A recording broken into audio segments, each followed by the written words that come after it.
India TV YouTube channel को subscribe करें और बेल आइकन दबाएं। नमस्कार, आप देख रहे हैं इंडिया टीवी। मैं हूं ज्योति मिश्रा। कोरोना के बाद सबसे बड़ी आपदा बने ब्लैक फंगस का खतरा देश में लगातार बढ़ता जा रहा है। अब तक 220 लोगों की जान ब्लैक फंगस की वजह से जा चुकी है। 10 राज्यों में खासतौर पर इसे लेकर हड़कंप मचा हुआ है। पूरे देश में म्यूकरमाइकोसिस यानी कि ब्लैक फंगस के 8,848 मामले आ चुके हैं। महाराष्ट्र में ब्लैक फंगस के 2,000 से ज्यादा मामले आए हैं, तो गुजरात में 1900 से ज्यादा मामले मिले। मध्य प्रदेश, राजस्थान से लेकर दिल्ली और बिहार की राजधानी पटना तक ब्लैक फंगस लोगों को अपना शिकार बना रहा है। ब्लैक फंगस से दिल्ली में भी कोहराम है। दिल्ली के गंगाराम अस्पताल में ब्लैक फंगस के अब तक 70 मरीज भर्ती हो चुके हैं और सभी मरीज काफी क्रिटिकल हैं। हैरान करने वाली बात यह है कि ब्लैक फंगस के करीब 22 मरीज अभी तक कोविड पॉजिटिव हैं, जबकि 50 मरीजों को नेगेटिव होने के बाद ब्लैक फंगस हुआ है। इंडिया टीवी संवाददाता गोनिका अरोड़ा ने अस्पताल के सीनियर डॉक्टर अजय स्वरूप से इस पर बातचीत की। ब्लैक फंगस के अब कई मामले देश भर में सामने आते जा रहे हैं और खास तौर पर उन मरीजों को सबसे ज्यादा प्रभावित कर रहा है जो कोरोना से संक्रमित हैं और जिन्हें डायबिटीज है। इस पर बात करने के लिए हमारे साथ इस वक्त गंगाराम अस्पताल के डॉक्टर अजय स्वरूप है। डॉक्टर, ये जो ब्लैक फंगस है, अब लोग इसके बारे में जानना तो शुरू हो गए हैं, लेकिन इस वक्त अगर कहे तो गंगाराम अस्पताल में क्या स्थिति है, इसे लेकर कितने मरीज हैं और कैसे उनका इलाज हो रहा है और क्या किसी मरीज की हालत ज्यादा गंभीर भी हुई है इससे? देखिए, ब्लैक फंगस या म्यूकरमाइकोसिस जिसको हम बोलते हैं, इसका इंसिडेंस बहुत ज़्यादा बढ़ गया है। लास्ट 10-15 डेज 10-15 दिन में बहुत ज़्यादा केस देखने को मिले हैं। इस समय ताज़ा स्थिति ये है कि गंगाराम में ऑलमोस्ट 70 से ज़्यादा म्यूकरमाइकोसिस के पेशेंट्स एडमिटेड हैं, जिसमें से अराउंड 20-22 कोविड पॉजिटिव हैं और बाकी जो कि कोविड से संक्रमण से निकल चुके हैं और 2 से 3 हफ्ते हो गए हैं उन्हें कोविड हुए हुए, वैसे मरीज हैं। तो अभी ऑलमोस्ट 70 से ज़्यादा मरीज हैं। और ये मैं आपको बता दूं कि म्यूकरमाइकोसिस एक सीरियस डिजीज़ है, तो इसमें ऐसा कोई मरीज नहीं है जो डायग्नोज हो गया है, ऐसा कोई मरीज नहीं है जो कि हम सिंपल मरीज माने जाएंगे। सभी मरीज सीरियस हैं, कुछ बहुत ज़्यादा सीरियस हैं जिनका इन्फेक्शन आँख में चला गया है या उससे ज़्यादा तालू में चला गया है, एक का जबड़े में चला गया है, तो वो लोग ज़्यादा सीरियस माने जाते हैं। लेकिन सारे ही मरीज म्यूकरमाइकोसिस के सीरियस होते हैं। 2 मरीजों की डेथ हुई है, जिनमें से दोनों ही कोविड पॉजिटिव थे। बाकी मरीज ठीक चल रहे हैं और उम्मीद है कि रिकवर कर जाएं। इसमें क्योंकि सबसे ज्यादा जो इन्फेक्शन है वो आंख, चेहरे के पार्ट्स पर हो रहा है, तो क्या ऐसा भी किसी केस में, यहाँ पर गंगाराम अस्पताल की केस स्टडीज की बात करें तो यहाँ पर कोई ऐसा भी केस आया जिसमें किसी भी ऐसे संक्रमित मरीज के किसी पार्ट को रिमूव करना पड़ा हो, बॉडी पार्ट को, आंख को या फिर किसी और पार्ट को?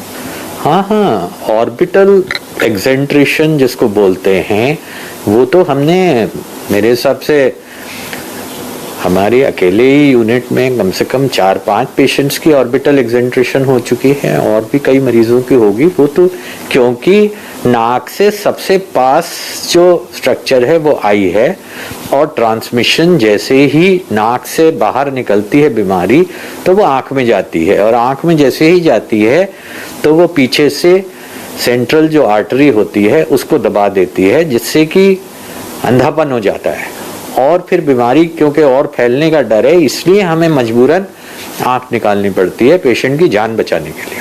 देश के 10 राज्यों में महामारी बने ब्लैक फंगस का सबसे ज्यादा खौफ देखने को मिल रहा है और इसमें सबसे ज्यादा मामले महाराष्ट्र में हैं। यहां ब्लैक फंगस के 2000 से ज्यादा केसेस सामने आ चुके हैं और 90 लोगों की जान जा चुकी है। मुंबई के पास ठाणे के वेदांता अस्पताल के ब्लैक फंगस वार्ड से देखिए संवाददाता नम्रता दुबे की ग्राउंड रिपोर्ट। म्यूकरमाइकोसिस की बीमारी लगातार बढ़ती जा रही है। महाराष्ट्र में तकरीबन 90 मरीजों ने इससे अपनी जान गंवाई है। कई हजार मरीजों का इलाज चल रहा है। म्यूकरमाइकोसिस के जो मरीज हैं उनकी वार्ड में हम पहुंचे हैं। सीधे तौर पर किस बीमारी से जूझे, किस लक्षण से जूझे, क्या कुछ परेशानियां हैं, वो हम आप तक पहुंचाएंगे। सर, आपका नाम क्या है? राजेश चौंद्रा। राजेश जी, आप मुझे बताएंगे कि आपको कोविड के बाद म्यूकरमाइकोसिस हुआ है? कोविड के बाद हुआ है। क्या थे शुरुआती लक्षण, कैसे पता चला आपको? और मुंह में ज़रा सूजन आ गई थी और आँख में थोड़ा दर्द होने लगा था। तो नेगेटिव आने के कितने दिन बाद सर ये? नेगेटिव आने के बाद दूसरे दिन से होने लगा। आपको भी बीमारी है अभी, तो कब पता चला? क्या कोविड के बाद आपको ही पता चला? कोविड के बाद नहीं, कोविड में पता चला। हाँ। कोविड होने के बाद 10-12 दिन में पता चला। मतलब रिपोर्ट नेगेटिव आने के बाद सर? रिपोर्ट में भी दवाखाने में था। अच्छा, ये भी मरीज है जो म्यूकोरमाइकोसिस से जूझे। अब फिलहाल ही इनका जो है ऑपरेशन किया गया है। आप देख सकते हैं कि उनका गाल सूजा हुआ है। मेरे साथ एक और मरीज जो है वो यहाँ पर पहुँचे हैं, जिनसे हम बात करेंगे। सर, आपका नाम क्या है? सतीश प्रभु जी, कब आपको ये बीमारी हुई? क्या नेगेटिव आने के बाद हुई और क्या लक्षण आपको दिखे हैं? 8 तारीख में मेरा डिस्चार्ज होने के बाद है ना। हाँ। मैं घर पे 8-10 दिन रुका, मैं घर पे। हाँ। तब बाद में मेरे को देखा कि मेरे को खाना नहीं जा रहा है। खाना नहीं खाया जा रहा है? हाँ, खाली लिक्विड में चालू हो गया मेरा। हाँ, तो डॉक्टर जो सुरेश हैं वो बता रहे हैं कि किस तरह जो है वो खाना नहीं खा पा रहे थे। गले के नीचे खाना जाता तो वापस वॉमिटिंग हो जाती, क्योंकि वो जो बाकी बॉडी पार्ट्स थे वो सही तरह पे काम नहीं कर रहे थे। लेकिन बिना ऑपरेशन के दवाइयों के साथ वो पूरी तरह ठीक हो गए। ये वेदांत हॉस्पिटल थाने का जो है म्यूकोसिस का जो वार्ड है उसकी तस्वीर है। और भी मरीज़ हैं, हम आप उनसे भी मिलवाएंगे, उनकी भी बातें आप तक पहुँचाएंगे कि लगातार अस्पताल इन मरीज़ों का इलाज कर रहा है और सही तौर पर सारी चीज़ें जो हैं वो पहुंच पा रही हैं। तो क्या बोला है फिलहाल डॉक्टर ने? कौन सी दवा दे रहे हैं आपको? Sir, doctor told it's infection. Infection, black fungus बताया आपको?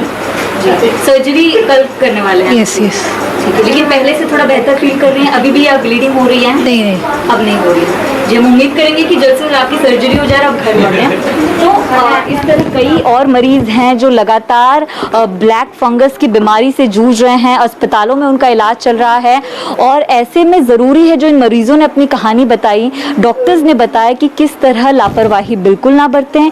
जो दवाइयाँ आपको बताई गई है वो संभल कर लें और सबसे ज़रूरी यही है कि मास्क पहने, हाथ धोएं, क्योंकि अगर आप उसका पालन करते हैं तो आपको कोविड ही नहीं होगा और जिसके चलते ब्लैक फंगस जैसी बीमारी से भी आपको जूझना नहीं पड़ेगा। मरीजों का दर्द तो आपने सुना, लेकिन इस दर्द की दवा क्या है, इस जानलेवा बीमारी से कैसे बचा जाए, ये अब आप मुंबई में ब्लैक फंगस का इलाज कर रहे डॉक्टर्स से समझिए। डॉक्टरों से हमने जाना कि इसके क्या लक्षण हैं, किस तरह इलाज किया जाए, लेकिन ऑपरेशन थिएटर में हमारे डॉक्टरों की टीम कैसे काम करती है, इस पर ज्यादा जानकारी के लिए हम ऑपरेशन थिएटर पहुंचे हैं। डॉक्टर श्वेता, निखिल, डॉक्टर राहुल हमारे साथ हैं। तो अब आप लोग बताइए कि किस तरह ऑपरेशन थिएटर में क्या काम होता है और किस तरह सारे प्रोसीजर्स होते हैं? ये बेसिकली सारे प्रोसीजर्स एंडोस्कोपिक होते हैं, मतलब नाक के द्वारा हम दूरबीन डाल के जो साइनसेस में म्यूकर जमा है उसको निकालते हैं, जो ब्लैक फंगस जमा है उसको निकालते हैं। कभी कभी हमें ओपन अप्रोचेस भी लेने पड़ते हैं, जैसे मैक्सिलेक्टमी हुआ, सब लेवल अप्रोच। कभी कभी आँख के अंदर गया है तो हमें आँख भी निकालनी पड़ती है। कभी कभी अगर ब्रेन द्वारा भी गया तो न्यूरो सर्जरी की भी हेल्प लगती है जी। तो क्या हम अंदर थिएटर में जाकर, ऑपरेशन थिएटर में जाकर सारी चीजों को समझ सकते हैं ताकि लोग आसानी से इन सारी चीजों को समझें? वी हैव डेडिकेटेड 2 हमारे जो ऑपरेशन थिएटर है वो सिर्फ और सिर्फ एंडोस्कोप्स और म्यूकोरमाइकोसिस के लिए रखे गए हैं। बाकी हमारा कॉम्प्लेक्स टोटली 5 ऑपरेशन थिएटर जो बाकी के ऑपरेशंस के लिए डेडिकेटेड है। तो मैं आपको बाहर से बता सकता हूँ कि कैसा। डॉक्टर्स की जो टीम है वेदांत हॉस्पिटल की, वो लगातार यहाँ पर काम कर रही है। ब्लैक फंगस की बीमारी को लेकर लगातार जागरूक किया जा रहा है। डॉक्टरों की टीम बता रही है कि किस तरह अलग अलग जो प्रक्रियाएं हैं वो करनी पड़ती है। रिस्ट्रिक्शंस है, ऑपरेशन थिएटर के अंदर बिल्कुल भी नहीं जा सकते क्योंकि गाइडलाइंस होती हैं। लेकिन डॉक्टर्स आप लोगों से जानना चाहते हैं कि और किस तरह की चीजें और जो प्रिकॉशंस है, क्योंकि अभी भी आमतौर पर लोग कोरोना को लेकर ज्यादा गंभीर हैं। इस बीमारी की बात करें तो उतनी जागरूकता नहीं है, तो और कितनी जो है प्रिकॉशंस लेनी चाहिए लोगों को? प्रिकॉशंस मोस्ट इंपॉर्टेंटली है कि we have to be alert. हमें अलर्ट रहना चाहिए। जो भी सिम्टम्स दिखाई देते हैं वो इमीडिएटली रिपोर्ट करने चाहिए डॉक्टर्स को, और जितना अर्ली ट्रीटमेंट हो उतना बेटर रहता है पेशेंट्स के लिए। उससे हम लोग सर्जरी भी अवॉइड कर सकते हैं। अदर देन जनरल प्रिकॉशंस जैसे कि मास्क पहनना, दवाई समय समय पे लेना, डायबिटीज को कंट्रोल में रखना, ये सब जनरल प्रिकॉशंस होते हैं। कोविड में ज्यादातर हमने देखा है कि मानसिक स्थिति पर काफी असर होता है, तो इस बीमारी पर किस तरह का रिएक्शन आ रहा है उनका? एक्चुअली पहले ही पेशेंट्स कोविड से रिकवर हुए होते हैं, 20 डेज 25 डेज हॉस्पिटलाइज्ड होते हैं, उसके बाद में they develop symptoms of this black fungus. Actually mentally they are overworked. फिर उसके बाद ये और लंबा ट्रीटमेंट जिसमें हम सर्जरी प्लस मेडिसिन का duration is almost 15 days on an average, तो ऐसा लंबा समय का ट्रीटमेंट है, तो पेशेंट्स आर ऑलरेडी फटीग्ड।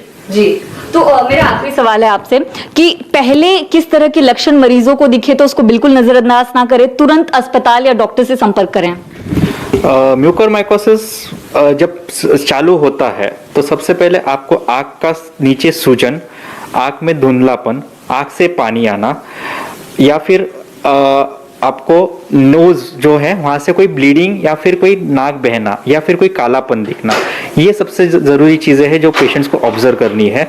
इसमें कुछ भी छोटा भी को पाया गया तो इमीडिएटली डॉक्टर को इन्फॉर्म करके, आपके फिजिशियन, आपके ईएनटी सर्जन, आपके न्यूरो सर्जन, उनको इन्फॉर्म करके आपको आगे का स्टेप लेना है कि वो स्कैन बोलते हैं, एमआरआई बोलते हैं, या जो इन्वेस्टिगेशंस बोलते हैं वो करा के आपको इलाज हो सकता है। ठीक है डॉक्टर साहब का बहुत बहुत शुक्रिया। डॉक्टर्स की टीम लगातार पहले भी कोरोना के दौर में और अब इस नई महामारी के चलते भी काम करी। ऐसे में जो डॉक्टरों की टीम ने आपको लक्षण बताए, मरीजों की बात भी हमने आप तक पहुंचाई, तो इन सारी चीजों पर बकायदा ध्यान रखना और जितनी भी प्रिकॉशंस डॉक्टर की तरफ से बताई जाती है उसका पालन करना बेहद जरूरी है, क्योंकि कोरोना के बाद अब कोरोना के दौरान इस बीमारी के साथ भी लड़ना होगा और आगे बढ़ना होगा। कैमरा पर्सन सागर शिर्के के साथ मैं नम्रता Dubey, India TV Mumbai.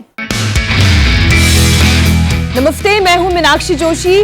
Video और खबरों से अपडेट रहने के लिए India TV YouTube channel subscribe करें, बेल आइकन दबाना ना भूलें। जुड़े रहें इंडिया टीवी के साथ।